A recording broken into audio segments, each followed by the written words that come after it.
Okay, we are about to look at a real life property and how this property directly relates to the previous episode, understanding design limitations in the easement section. This is a parcel that is located in Northern California. It's a little over 2 acres, and it was drastically affected by easements, the lot orientation, the lot dynamics, and some other setbacks and right-of-way easements.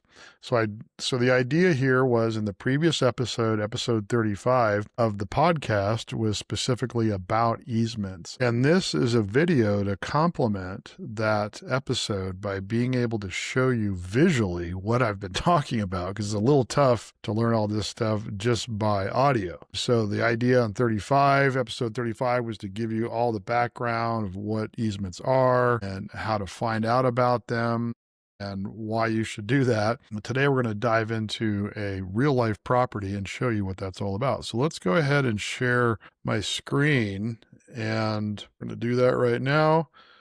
Okay, so you should be seeing on your screen some images. This is right off of a real estate listing website. And this is a 2¼ acre parcel in Northern California. It's an old vineyard. It was actually part of a wildfire in Northern California, and the owners purchased it now to develop their dream home.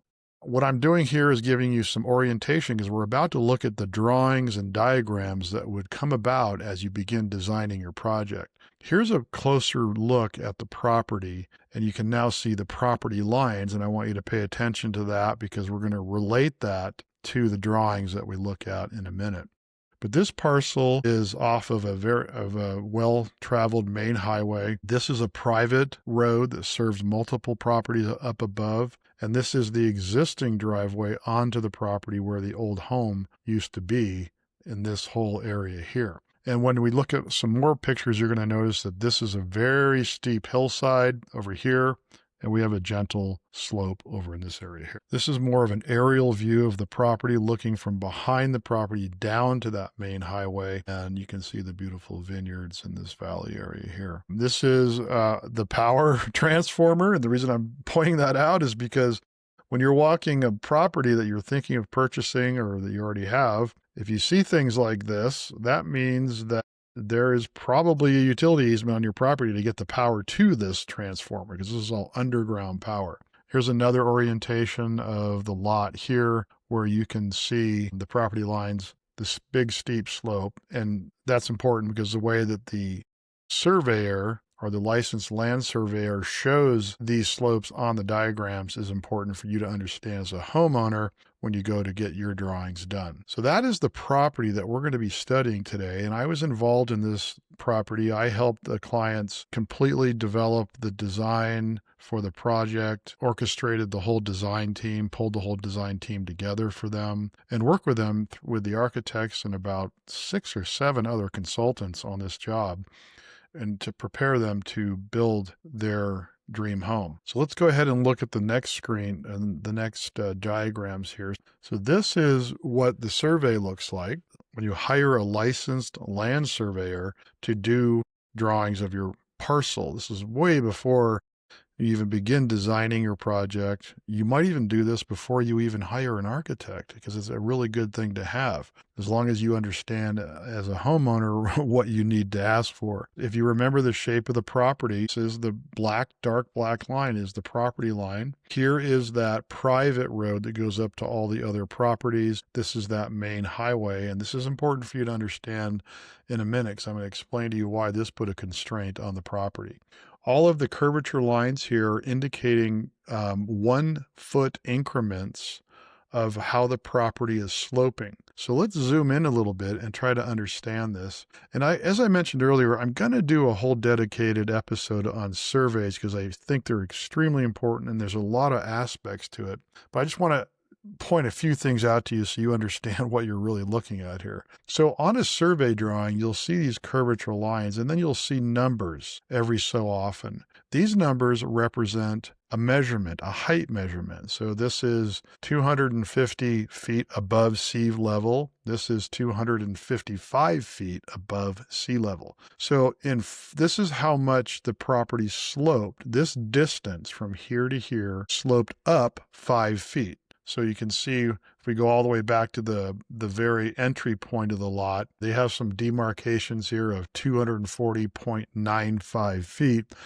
And what the surveyor's done there is he's indicated the height of the top of the cable box. And these are all reference points. So 240 all the way up to the 255 mark, the property has risen about 15 feet.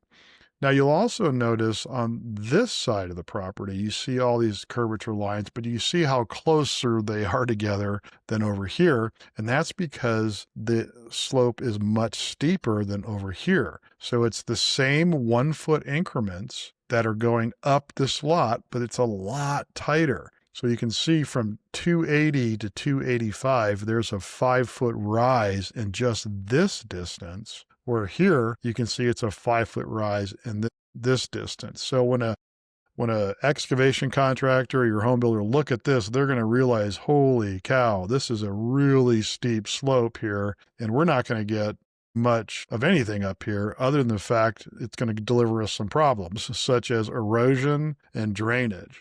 And we'll talk about that some other day. But I just want to give you some orientations here, and that's because there are other elements that are constraining this property that we were talking about in episode 35.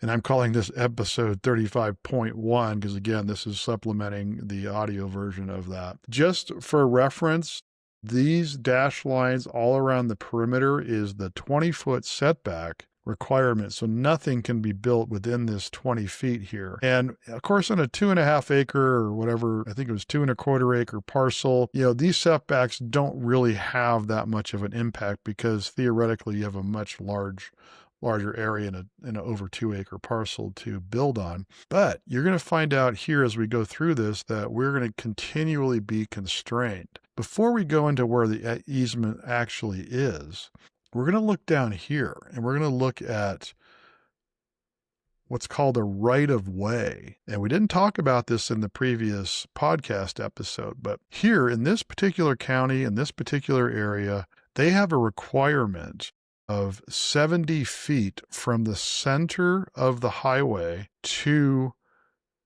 this point right here is a 70-foot right of way, and then you add on the 20-foot property setback. So although the owner's property doesn't really come out to the middle of the road, theoretically it's pushing the 20-foot easement further into the property. The 20-foot easement isn't here, it's all the way up here. So you got to be careful when you're looking at your lots to make sure that we're actually where we're supposed to be measuring from. If you watched one of my previous episodes, I pointed out also in a development where they were measuring the actual lot went in halfway into the road. And that was because it was a private road. This is a state highway or state road or county road.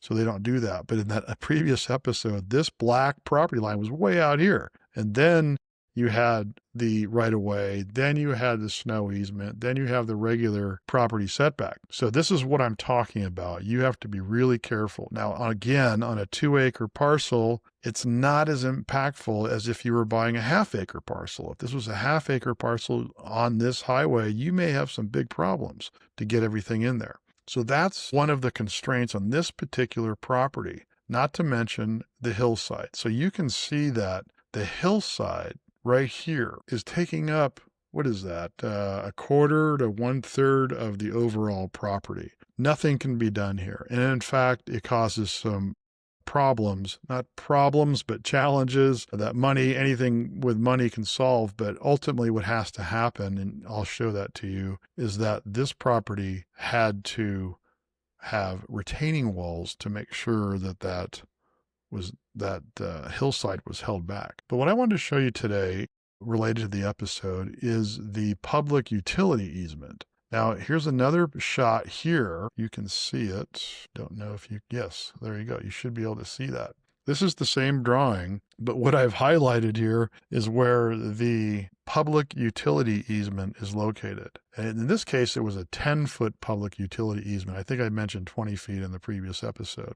But regardless, this is an underground power source going all the way through their property, all the way up into the adjacent property. And this is a electric transformer. And then this transformer here served the property up here, and it served this property here. So we have the hillside carving out a quarter to a third of the property here. We have a utility easement cutting off this part of the lot here. And you can also see by these curvature lines here, the topographic lines, that there was some hillside going on over here. Not as extreme as over here.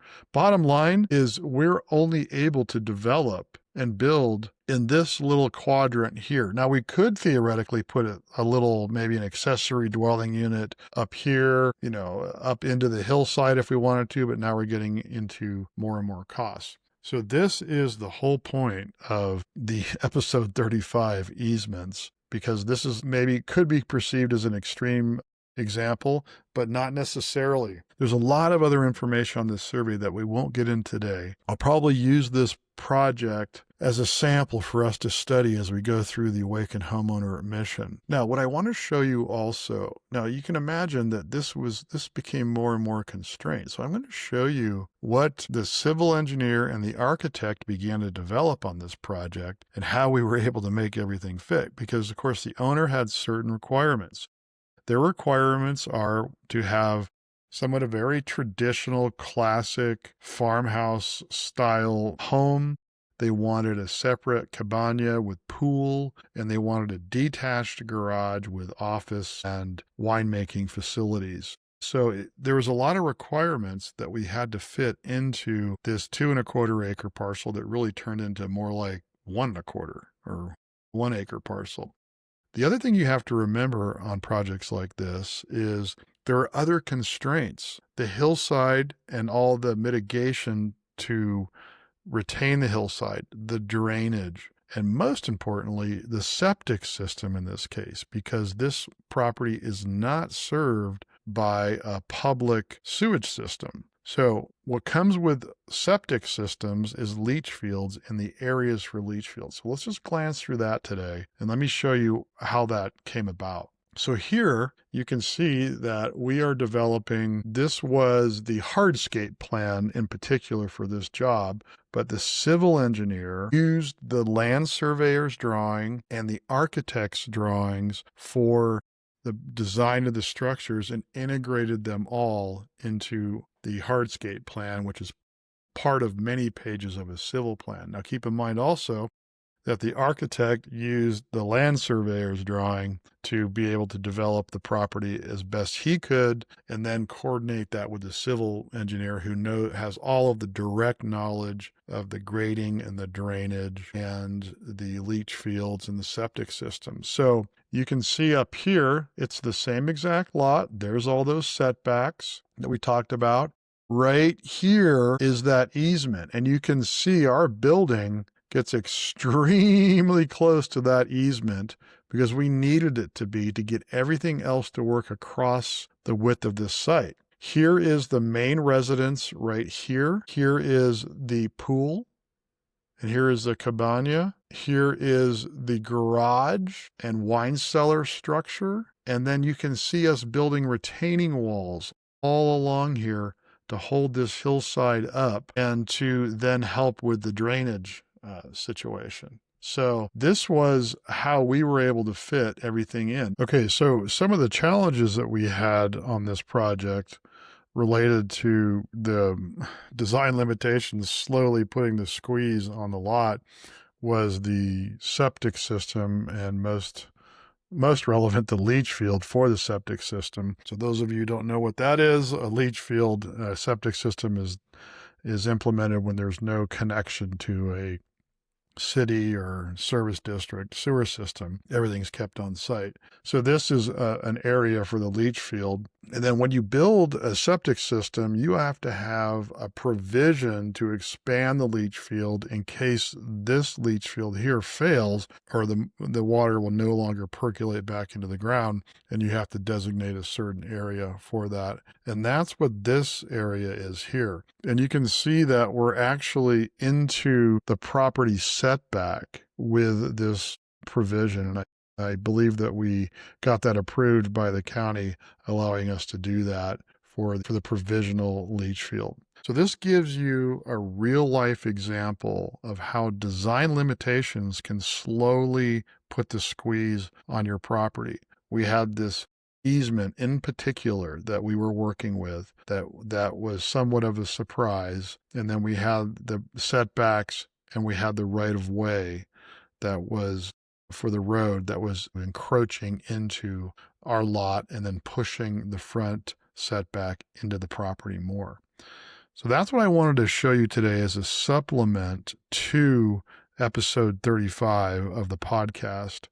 And I hope this has helped you as we continue on this journey to educate you on all of the things about designing and building a custom home or remodel project. And right now we're in the design limitation series, which is a big one, and it's a good one to know before you even start designing a project.